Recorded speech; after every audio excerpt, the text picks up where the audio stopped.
딸만 5을 낳았으니 시바지를 드리는 게 어떻겠나? 시할머니의 목소리가 아직도 귓가에 맴돕니다. 그날 밤 저는 만년필을 꺼내 들었습니다. 충청북도 청주시에 사는 68세 김수자 씨의 이야기입니다. 오늘은 시아버지 기제사입니다. 아침 8시부터 부엌에 들어가 준비를 시작했고 벌써 5시간째 서 있습니다. 관절염으로 굽어버린 손가락을 주물러가며 나무를 묻히고 전을 붙이고 탕을 끓입니다. 허리가 끊어질 것 같지만 앉을 수가 없습니다. 애미야, 준비는 잘 되고 있냐? 시어머니 목소리가 부엌 문 너머로 들려옵니다. 92세의 고령인데도 목소리만큼은 여전히 또렷하십니다. 네, 어머님. 곧 다 됩니다. 대답을 하며 도마 위에 고사리를 썹니다. 칼질을 하다 보니 엄지손가락에 힘이 들어가지 않습니다. 관절염이 또 도진 겁니다. 하지만 멈출 수가 없습니다. 제사상은 완벽해야 하니까요. 45년간 그렇게 배웠으니까요. 애미야, 북어포는 제대로 불렸어? 네, 어머님. 탕국가는 맞냐? 네, 어제 맛보셨잖아요. 그래도 다시 봐야지. 어서 가져와 봐.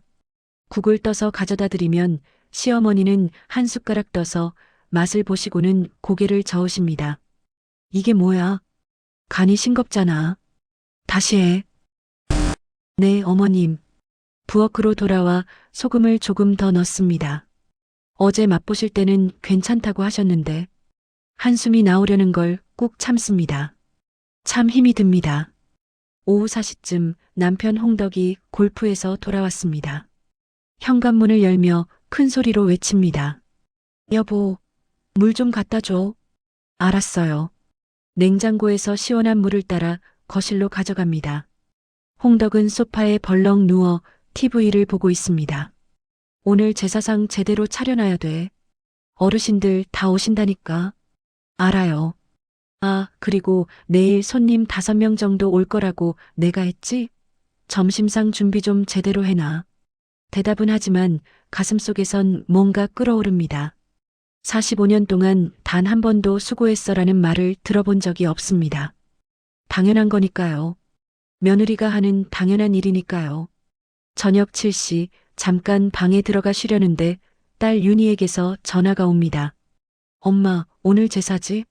제가 저녁에 도와주러 갈게. 아이고, 바쁠 텐데 괜찮겠니? 엄마, 내가 아무리 바빠도 엄마보다 한가해. 이따가 갈게. 윤희의 목소리에 웃음기가 섞여 있습니다.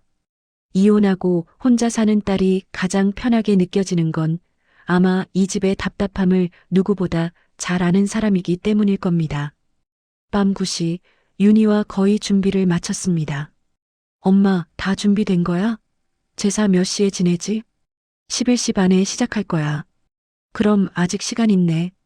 엄마 그럼 좀 쉬고 있어. 난 다락방 정리 좀 할까? 거기 박스가 많던데 필요 없는 것도 추릴 겸. 그래. 너도 힘들 텐데 박스 하나나 2개만 열어봐. 윤희가 다락에 올라가고 저는 제사상을 최종 점검합니다. 1시간쯤 지났을까요? 윤희가 다락에서 내려오는데 손에 뭔가를 들고 있습니다. 먼지 쌓인 낡은 상자. 그 상자를 본 순간 심장이 철렁 내려앉습니다. 엄마, 이게 뭐야? 윤희가 상자를 열자 그 안에서 수십 권의 낡은 공책들이 나타납니다. 겉표지마다 연도가 적혀 있습니다. 1979년, 1980년, 1981년. 이거 일기장 같은데? 윤희가 떨리는 손으로 첫 페이지를 펼칩니다. 그리고 제 필체로 적힌 첫 문장을 읽습니다. 3월 15일. 오늘 시집을 왔다. 시할머니가 내 얼굴을 보시더니 이쁘장하게 생겼네. 몸매를 보니 아들은 잘 낳겠구나 하셨다. 윤희의 손이 떨립니다. 다음 장, 그 다음 장을 넘기며 읽어내려가는데 딸의 얼굴이 점점 굳어갑니다. 6월 3일. 5째 딸을 낳았다. 시어머니가 병실에 오시더니 아이 얼굴도 안 보고 나가셨다. 시할머니는 시바지를 드리는 게 어떻겠냐고 하셨다. 남편은 아무 말도 하지 않았다. 엄마, 윤희가 저를 바라봅니다. 눈가에 눈물이 맺혀 있습니다. 엄마, 이거 전부 엄마가 겪은 일이야? 고개를 끄덕일 수밖에 없었습니다. 45년간 단 한 번도 남에게 보여준 적 없는 오직 저만의 기록이었습니다. 애미야, 제사 시간 다 됐다. 시어머니의 목소리가 안채에서 들려옵니다. 윤희가 재빨리 일기장을 상자에 넣고 저는 황급히 제사상이 차려진 사랑채로 향합니다. 제사를 지내는 내내 윤희의 떨리던 손이 머릿속에서 지워지지 않았습니다. 제사가 끝나고 모두가 떠난 새벽이시 윤희는 다시 그 상자를 꺼내 일기장을 읽기 시작했습니다. 저는 옆에 앉아 말없이 차만 따라줬습니다. 딸의 눈에서 눈물이 뚝뚝 떨어질 때마다 제 가슴도 함께 무너져 내렸습니다. 9월 10일, 홍덕이 다른 여자 향수 냄새를 풍기며 들어왔다. 묻지 않았다. 물어봤자 달라질 게 없으니까. 년 2월 18일, 시할머니가 돌아가셨다. 장례 기간 내내 부엌을 지켰다. 곧 내 장례도 치러야 할 것 같이 힘이 들었지만 시어머니는 애미야, 수고했다는 말 한마디 없으셨다. 7월 5일, 관절염이 너무 심해서 병원에 가고 싶다고 했더니 시어머니가 제사도 얼마 안 남았는데 무슨 병원이냐고 하셨다. 새벽 4시가 넘어서야 윤희가 입을 열었습니다. 엄마, 어떻게 이렇게 살았어? 윤희는 그날 이후 출판사에 다니는 친구 민지에게 일기장 사진을 보냈고 사흘 뒤 민지가 직접 집으로 찾아왔습니다. 어머니, 이 일기를 책으로 내면 어떨까요? 민지의 제안에 저는 고개를 저었습니다. 아니에요. 이건 그냥 제 푸념일 뿐이에요. 푸념이 아니에요, 어머니. 이건 증언이에요. 민지가 일기장 한 페이지를 펼쳐 보여줍니다. 4월 12일. 아들을 낳고 20년이 지났는데도 시어머니는 아직도 딸을 5이나 낳은 주제라는 말을 하신다. 어머니, 똑같은 고통을 겪고 있는 여성들이 얼마나 많은지 아세요? 민지의 말에 가슴이 뜁니다. 하지만 걱정이 앞섭니다. 그래도 식구들이 알면 엄마, 제가 도와드릴게요. 윤희가 제 손을 꽉 잡습니다. 그날 밤 잠이 오지 않았습니다. 침대에 누워 천장을 바라보다 조용히 일어나 서재로 갔습니다. 책상 서랍 깊숙이 숨겨둔 만년필을 꺼내 들고 새 일기장을 펼쳤습니다. 10월 15일, 45년을 침묵했다. 이제 말할 때가 온 것 같다. 다음 날 출판사와 첫 미팅을 했습니다. 윤희와 민지가 함께했고 저는 45년치 일기장을 모두 가지고 갔습니다. 어머니, 제목은 종부일기로 하면 어떨까요? 부제는 침묵의 45년으로요. 민지의 제안에 고개를 끄덕였습니다. 원고 정리는 저희가 도와드릴게요. 어머니는 필요한 부분만 보완해 주시면 됩니다. 집으로 돌아오는 길 윤희가 물었습니다. 엄마, 무섭지 않아? 창밖을 바라보며 대답했습니다. 무섭지. 하지만 이제 70인데 언제까지 침묵만 하고 살 건가 싶어. 집에 도착하니 홍덕이 소파에 앉아 있었습니다. 어디 갔다 와? 병원 다녀왔어요. 거짓말이었습니다. 45년 만에 남편에게 처음으로 거짓말을 했습니다. 그런데 이상하게도 가슴이 두근거렸습니다. 두려움이 아니라 설렘이었습니다. 그날 밤부터 본격적으로 원고 작업을 시작했습니다. 윤희와 민지가 번갈아가며 도와줬고 저는 45년간의 기록을 하나하나 정리했습니다. 어떤 날은 과거의 고통이 너무 생생하게 되살아나 펜을 놓고 울기도 했습니다. 1월 25일, 시누이 5명이 모두 집에 왔다. 나 혼자 밥 짓고 설거지하고 차 내오고 밤 11시가 넘어서야 방에 들어왔다. 누구 하나 수고했다는 말이 없었다. 나는 이 집의 무슨 존재일까? 한 달 후 출판사와 정식 계약을 했습니다. 계약서에 사인하는 손이 떨렸지만 멈추지 않았습니다. 어머니, 출간은 2달 후로 예정하겠습니다. 그 전에 마케팅 준비를 좀 해야 해서요. 민지가 말했습니다. 마케팅이요? 네, SNS 홍보도 하고 언론사에도 보도자료를 돌려야 해요. 어머니, 인터뷰 준비도 하셔야 할 거예요. 인터뷰. 저를 세상이 알게 되는 겁니다. 두렵기도 했지만 이제 돌이킬 수 없었습니다. 아니, 돌이키고 싶지 않았습니다. 집으로 돌아오는 버스 안에서 창밖을 바라보며 혼잣말을 했습니다. 이제 시작이다. 계약을 하고 돌아온 날부터 저는 이중 생활을 시작했습니다. 낮에는 여전히 집안일을 하는 종갓집 며느리였습니다. 아침 식사 준비, 시어머니 수발, 남편 뒷바라지. 45년간 해온 일을 똑같이 반복했습니다. 애미야, 오늘 손님 오신다며? 준비는 다 했어? 네, 어머님. 다 준비했습니다. 음식 간 좀 보자. 네, 지금 가져오겠습니다. 하지만 밤이 되면 달라졌습니다. 홍덕이 잠들고 시어머니의 방에 불이 꺼지면 저는 조용히 서재로 들어갔습니다. 그리고 노트북을 켜고 원고를 다듬기 시작했습니다. 8월 3일. 홍덕이 밤늦게 들어왔다. 옷에서 낯선 여자 향수 냄새가 났다.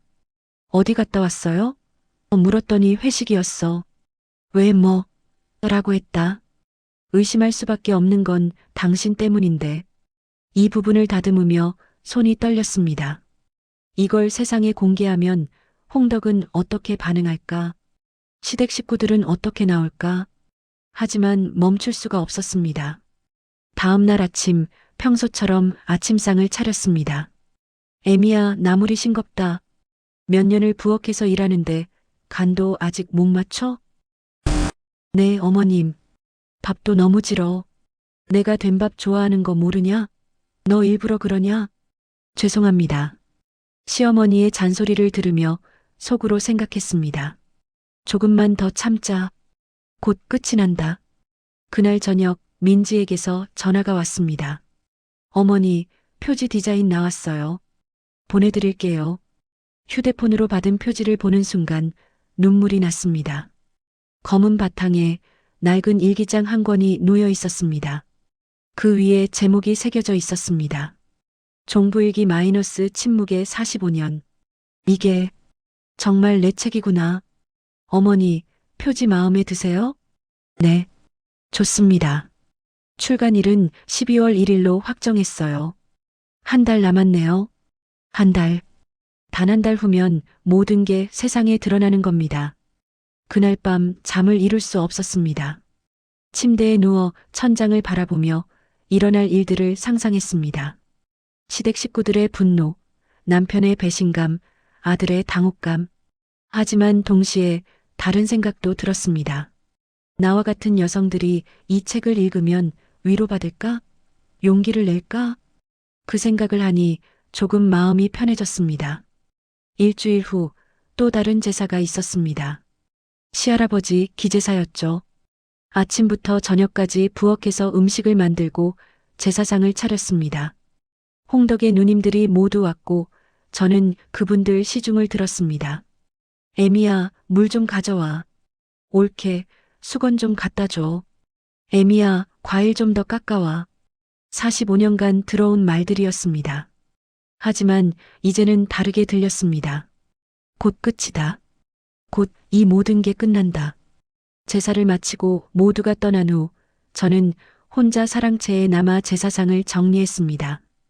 관절염으로 아픈 손을 주물러가며 그릇을 닦는데 문득 눈물이 났습니다. 45년. 정말 긴 시간이었구나. 그때 홍덕이 들어왔습니다. 아직도 안 끝났어? 빨리 치우고 들어와. 네. 홍덕은 돌아서서 나가고 저는 혼자 중얼거렸습니다. 조금만 더 참자. 그날 밤 윤희에게서 문자가 왔습니다. 엄마, 괜찮아? 힘들면 언제든 연락해. 문자를 읽으며 답장을 보냈습니다. 괜찮아. 엄마 강한 사람이야. 하지만 사실은 두려웠습니다. 출간일까지 3주. 시한폭탄이 똑딱똑딱 소리를 내며 다가오고 있었습니다. 출간일까지 이제 일주일. 그날도 평소처럼 장을 보러 나갔습니다. 시장에서 제사에 쓸 나물과 생선을 사고 집으로 돌아오는 길이었습니다. 현관문을 열고 들어서는 순간 이상한 기운이 느껴졌습니다. 거실에 시어머니, 홍덕, 그리고 아들 지훈까지 모여 앉아 있었습니다. 모두 제 쪽을 노려보고 있었습니다. 어머님, 무슨 일이세요? 애미야, 이게 뭐냐? 시어머니가 손에 든 종이를 내밉니다. 출판사 명함과 계약서였습니다. 심장이 멎는 것 같았습니다. 제 방을 뒤졌어요? 뒤진 게 아니야. 청소하다가 발견한 거지. 시어머니의 목소리가 떨립니다. 분노 때문인지 충격 때문인지 홍덕이 벌떡 일어섰습니다. 수자야, 이게 대체 무슨 짓이야? 우리 집안 이야기를 책으로 낸다고? 여보, 미쳤어? 집안 망신을 다 시키려고? 홍덕의 얼굴이 새빨개졌습니다. 45년 만에 처음 보는 표정이었습니다. 아들 지훈도 황급히 다가왔습니다. 엄마, 이게 정말이에요? 할머니한테, 아빠한테 당한 일들을 다 쓴다고요? 그래. 엄마, 저는요? 저는 어떻게 해요? 제 주위까지 소문나면 저는 어떻게 해요? 지훈의 목소리에 절박함이 섞여 있었습니다. 하지만 저는 처음으로 남편을 똑바로 쳐다보며 말했습니다. 45년 동안 당한 망신보단 낫겠죠. 뭐? 딸 5 낳았다고 시바지 들이자던 말 아직도 기억나요. 당신 바람 피웠던 것도 다 기억나요. 45년 동안 단 한 번도 수고했어 한마디 안 했던 것도요. 홍덕이 말문이 막혔습니다. 시어머니가 떨리는 목소리로 말했습니다. 애미야, 우리가 그렇게 못되게 굴었냐? 우리도 너를 며느리로 생각했어. 가족으로 생각했다고. 가족이요? 제 목소리가 나왔지만 제 목소리 같지 않았습니다. 가족이 이렇게 대해요? 45년 동안 하루도 빠짐없이 일했어요. 제사 때마다 부엌에만 처박아 두고 아프다고 해도 병원도 못 가게 하는 게 가족이에요? 그건 저도 사람이에요, 어머님. 시어머니의 얼굴이 굳어졌습니다. 그때 윤희가 집에 들어왔습니다. 급한 전화를 받고 달려온 것 같았습니다. 엄마, 윤희야, 다들 엄마가 45년 동안 어떻게 살았는지 알기나 해요? 윤희가 모두를 향해 말했습니다. 엄마는 단 하루도 쉬어본 적 없어요. 명절에도 생일에도 아플 때도 누가 한 번이라도 수고했어, 고마워했어요? 누나, 그건 지훈이 말하려 하자 윤희가 지훈을 똑바로 쳐다봤습니다. 지훈아, 너는 할머니한테 사랑받고 아빠한테 떠받들어지면서 컸잖아.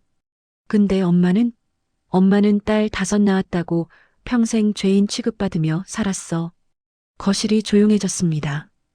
홍덕이 출판사 전화번호를 보며 말했습니다. 내가 출판사에 전화해서 막을 거야. 소용없을 거예요. 제가 조용히 말했습니다. 이미 계약은 끝났어요. 책은 일주일 후에 나옵니다. 여보, 45년 참았어요. 이제 더는 못 참겠어요. 그날 밤 집안은 난리가 났습니다. 홍덕은 출판사에 전화를 걸어 고함을 쳤지만 민지는 단호했습니다. 계약은 이미 완료되었고 인쇄도 시작됐습니다. 법적으로 문제될 게 없습니다. 시어머니는 방에 들어가 문을 잠그셨고 지훈은 저를 설득하려 했지만 저는 흔들리지 않았습니다. 밤 11시 모두가 각자 방으로 들어간 후 저는 혼자 거실에 앉아 있었습니다. 떨리는 손으로 일기장을 펼치고 한 줄을 적었습니다. 11월 23일. 오늘 처음으로 그들에게 아니오라고 말했다. 12월 1일. 출간일이었습니다. 아침 일찍 윤희가 집으로 왔습니다. 손에 책 한 권을 들고 있었습니다. 엄마, 나왔어. 떨리는 손으로 책을 받아들었습니다. 표지를 보는 순간 눈물이 났습니다. 종부일기 마이너스 침묵의 45년 지은이 김수자. 제 이름이 표지에 박혀 있었습니다. 엄마, 서점에 가볼래? 고개를 끄덕였습니다. 가까운 대형 서점에 갔습니다. 신간 코너에 제 책이 쌓여 있었습니다. 그리고 그 앞에 한 60대 여성이 서서 책을 읽고 있었습니다. 저희가 지켜보는 동안 그 여성은 책을 읽으며 눈물을 흘렸습니다. 그리고 책을 계산대로 가져갔습니다. 첫 번째 독자였습니다. 엄마, 온라인 서점 순위 봤어? 윤희가 휴대폰을 보여줬습니다. 제 책이 종합 베스트셀러 50위 안에 들어 있었습니다. 하루 만에? 응, 엄마. SNS에서 난리야. 휴대폰을 보니 정말 난리였습니다. 수많은 사람들이 책 표지 사진을 올리며 후기를 남기고 있었습니다. 읽다가 울었습니다. 우리 엄마 이야기 같아요. 종가집 며느리로 산 우리 할머니가 생각났습니다. 이건 한 사람의 이야기가 아니라 수많은 여성들의 이야기입니다. 일주일 후 민지에게서 전화가 왔습니다. 어머니, 베스트셀러 1위예요. 일주일 만에. 정말요? 네. 그리고 방송국에서 인터뷰 요청이 들어왔어요. 아침 프로그램이요. 방송. 두려웠지만 거절하지 않았습니다. 일주일 후 방송국 스튜디오에 섰습니다. 생전 처음 화장을 진하게 하고 생전 처음 카메라 앞에 섰습니다. 김수자 선생님, 45년간 일기를 쓰셨다고요? 네. 시집 온 첫날부터 썼습니다. 왜 쓰셨나요? 잠시 침묵이 흘렀습니다. 그리고 대답했습니다. 침묵했지만 잊지 않고 싶었습니다. 제가 겪은 일들을, 제가 느낀 감정들을. 가장 힘들었던 순간은 언제였나요? 딸 5을 낳고 시할머니가 시바지를 드리자고 했을 때였습니다. 그날 밤 일기를 쓰며 울었습니다. 진행자의 눈가가 붉어졌습니다. 지금 이 순간 시댁 가족들은 어떻게 생각하실까요? 화가 나 계시겠죠. 하지만 저도 45년간 화가 났었습니다. 방송이 나간 후 반응은 폭발적이었습니다. 포털 사이트 실시간 검색어 1위에 김수자, 종부일기가 올랐습니다. 댓글이 수천 개씩 달렸습니다. 우리 엄마가 우시면서 보셨어요. 이 할머니한테 상 줘야 합니다. 용기 내주셔서 감사합니다. 하지만 동시에 다른 댓글들도 있었습니다. 가족을 배신한 폐륜, 집안 망신시키는 게 자랑스러운가? 전통을 모르는 여자. 그날 저녁 집에 돌아오니 집안이 조용했습니다.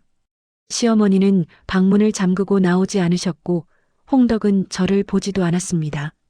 하지만 저는 평온했습니다. 그날 밤 일기장에 썼습니다. 12월 18일. 오늘 세상이 내 이야기를 들었다. 45년 만에. 책이 베스트셀러 1위에 오른 지 일주일 후 반격이 시작됐습니다. 신문에 홍덕의 인터뷰가 나왔습니다. 45년간 효부로 알고 살았는데 이렇게 배신당할 줄은 몰랐습니다. 저희 가족은 며느리를 가족으로 대했는데 일방적으로 악인으로 몰렸습니다. 애미를 친딸처럼 생각했는데 이렇게 나올 줄은 몰랐네요. 너무 배신감이 큽니다. 시어머니의 인터뷰도 있었습니다. 그 후로 언론이 양분됐습니다. 진보 언론은 저를 지지했지만 보수 언론은 비난했습니다. 전통 종가를 무너뜨리는 며느리의 폐륜 가족의 사생활을 팔아 돈 버는 시대의 효를 모르는 현대 여성의 민낯. 온라인 커뮤니티에서도 논쟁이 격화됐습니다. 종가 며느리면 당연히 그 정도는 해야지. 요즘 여자들은 고생을 모른다. 우리 할머니도 그렇게 사셨는데 한마디 불평 없으셨다. 하지만 동시에 저를 응원하는 목소리도 컸습니다. 45년을 참았으면 충분하다. 며느리도 사람이다. 이 할머니 용기에 박수를. 일주일 후 더 큰 일이 터졌습니다. 아들 지훈이 집에 찾아왔습니다. 얼굴이 창백했습니다. 엄마, 회사에서 저 때문에 난리예요. 무슨 일인데? 동료들이 다 알아요. 종부일기 저자가 제 엄마라는 거. 상사가 저보고 가족 문제 좀 조용히 해결하래요. 지훈의 목소리가 떨렸습니다. 엄마, 저희 애들도요. 학교에서 놀림받아요. 내 할머니 TV 나온 거 봤어? 그러면서 지훈아, 엄마 제발 이제 그만하면 안 돼요? 출판사에 연락해서 절판시켜요. 제발. 아들의 눈에 눈물이 고였습니다. 그 모습을 보는 순간 마음이 흔들렸습니다. 내가 너무 이기적인 건가? 그날 밤 잠을 이룰 수 없었습니다. 지훈의 얼굴이, 손주들의 얼굴이 계속 떠올랐습니다. 다음 날 아침 민지에게 전화를 걸려다 멈췄습니다. 정말 그만둬야 하나?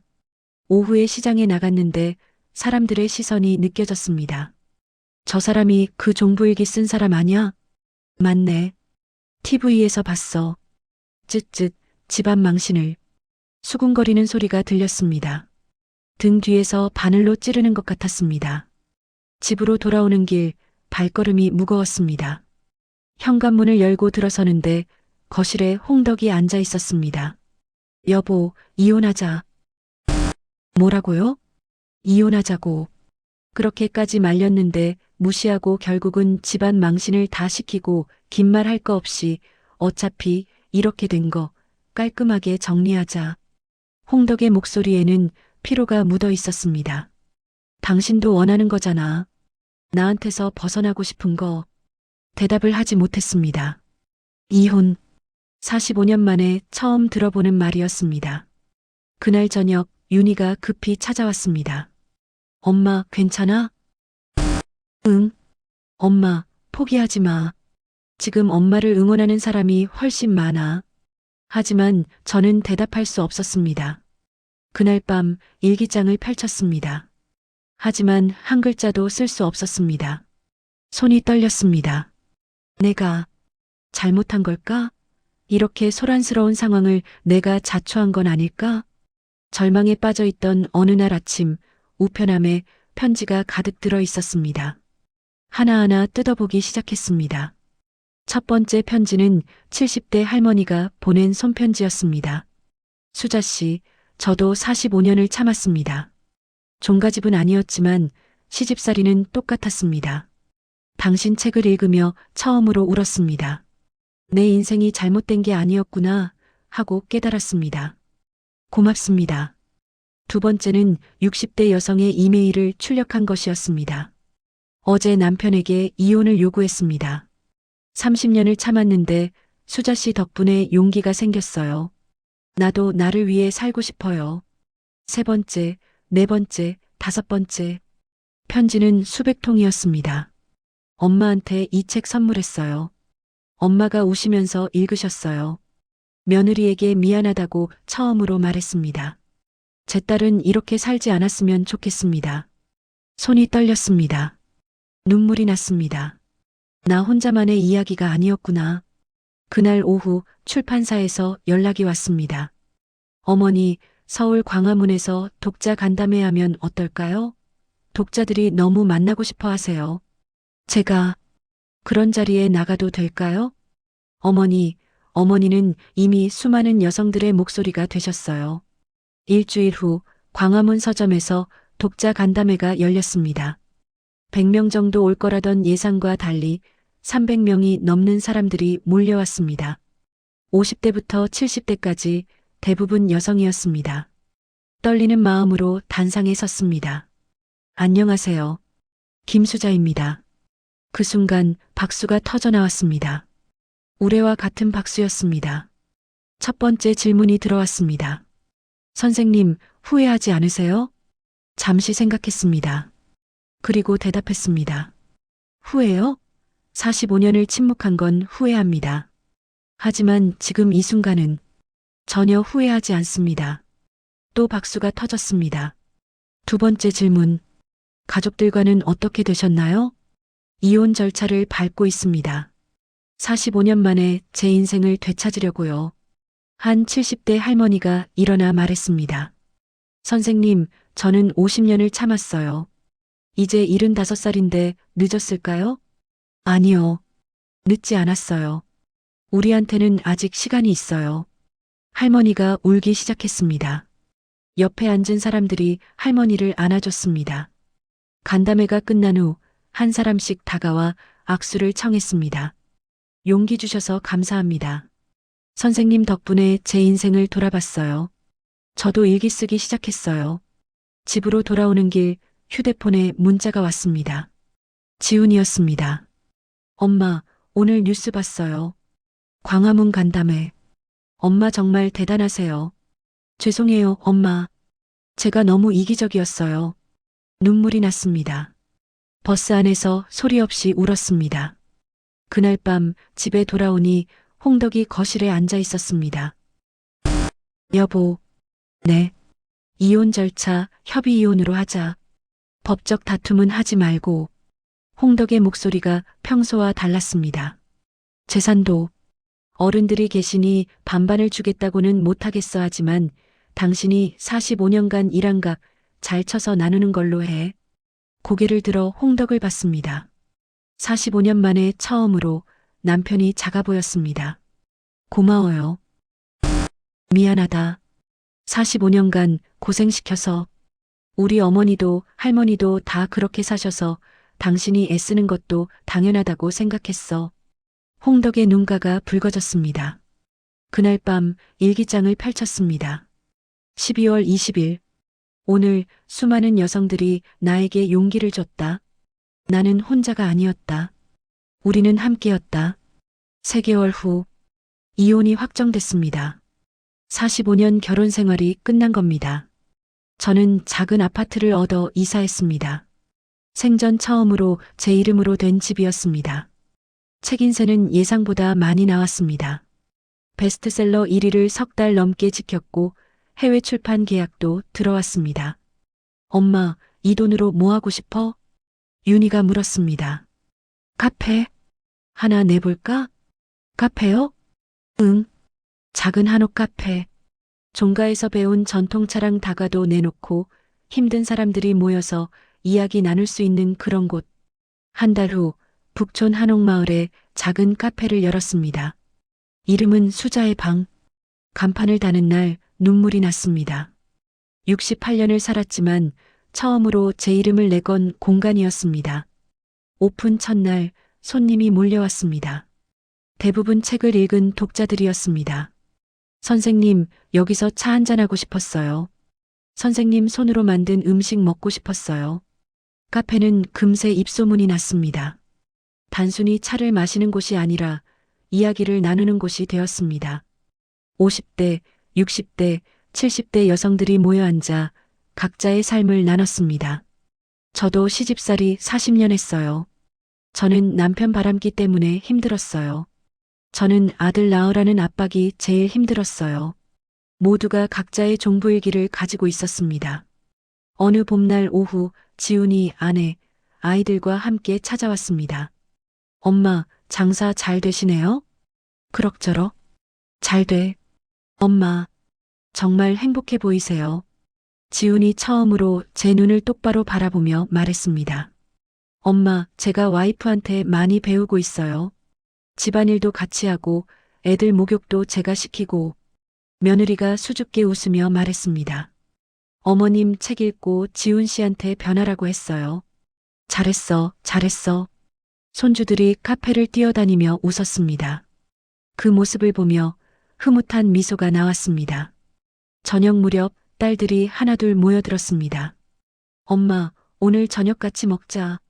5딸과 아들, 그리고 손주들까지 모두 모였습니다. 카페 문을 닫고 가족들과 함께 저녁을 먹었습니다. 문득 45년 전이 떠올랐습니다. 딸 5을 낳았다고 시바지를 들이자던 그날. 그날 밤 처음 일기를 쓰며 울었던 제 모습이. 하지만 지금은 달랐습니다. 5딸들은 모두 당당하게 자기 인생을 살고 있었고, 아들은 변화하고 있었고, 손주들은 행복하게 웃고 있었습니다. 저녁을 먹고 모두가 돌아간 후 혼자 카페에 남았습니다. 창가에 앉아 새 일기장을 펼쳤습니다. 북촌 한옥마을 골목에 가로등이 켜지고 봄바람이 창문을 두드렸습니다.